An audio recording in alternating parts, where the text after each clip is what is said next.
Last Sunday, I enjoyed telling a story about an elderly man stooped over the veins, carefully tending the soon-to-be harvested grapes. Always enamored by the image of Jesus as the true vine, I somewhat unsettlingly learned during the week that the world has experienced the worst wine harvest in 62 years due to extreme climate.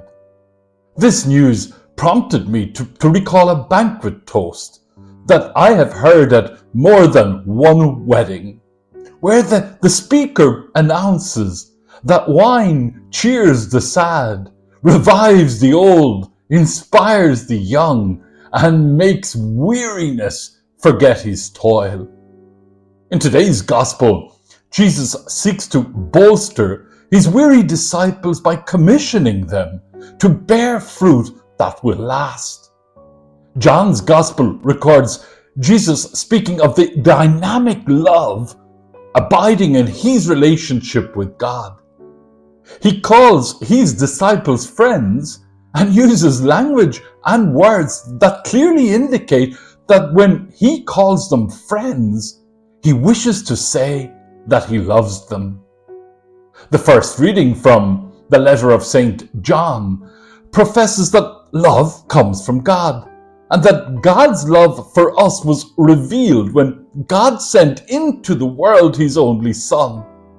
Amid all this, news broke about the death of veteran English Labour politician Frank Field, former Member of Parliament and government minister.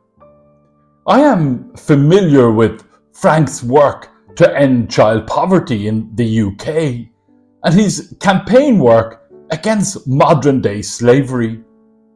Frank was described by a cohort of political representatives from different political stables as a man of integrity, an independent thinker, never constrained by conventional wisdom, but always pushing at the frontier of new ideas.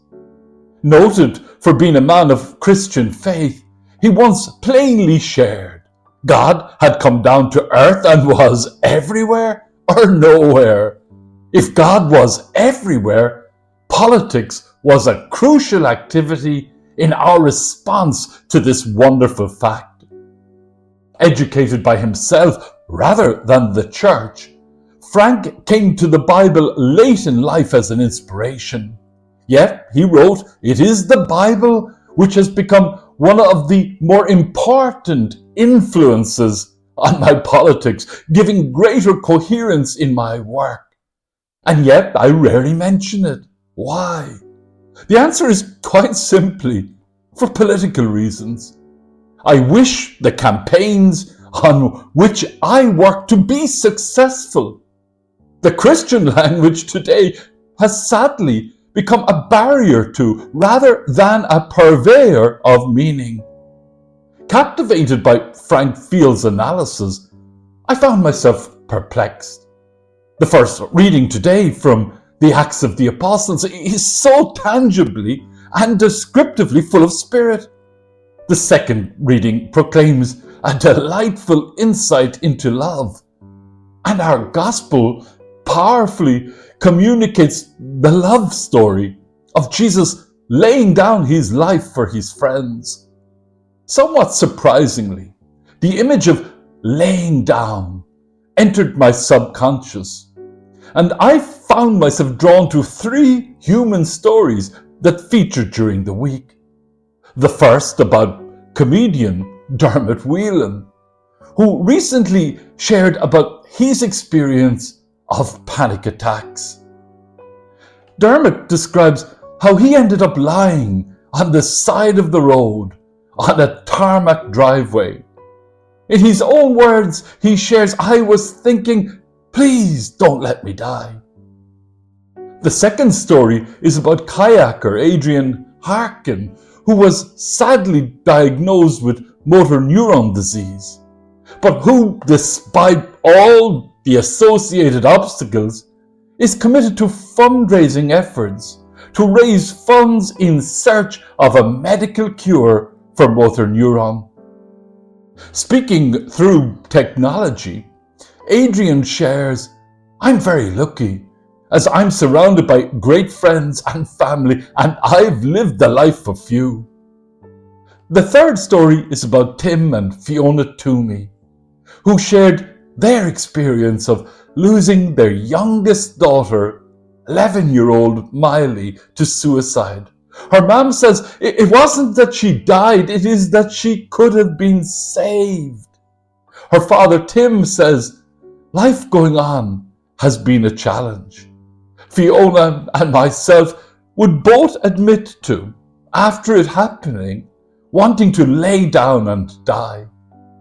The coexisting presence of love and heartache in each of these three human stories encircled my mind, wondering what the Christian message has to offer the families impacted by such heartache.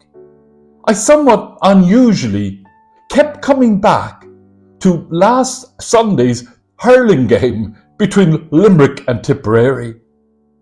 Limerick's Peter Casey fell to the ground. Tipperary's Ronan Maher went to his rescue. Maher's innate empathy was clear to see and displayed to supporters of both sides a requirement of true sportsmanship, respect. In the words of one commentator, the story of Peter Casey's injury reflects the genuine soundness that exists in most people. In a revelatory way, this Peter Casey story captures the essence of our scriptures that every small act, if you do it deeply and lovingly, can touch many people, and that millions of small acts builds a wonderful world. Though some argumentatively stress that Christianity without transcendence degenerates into politics, the truth is that small gestures of love, including political action, that is what brings healing. The Christian message can cheer the sad, revive the old, inspire the young, and make weariness forget his toil. Amen.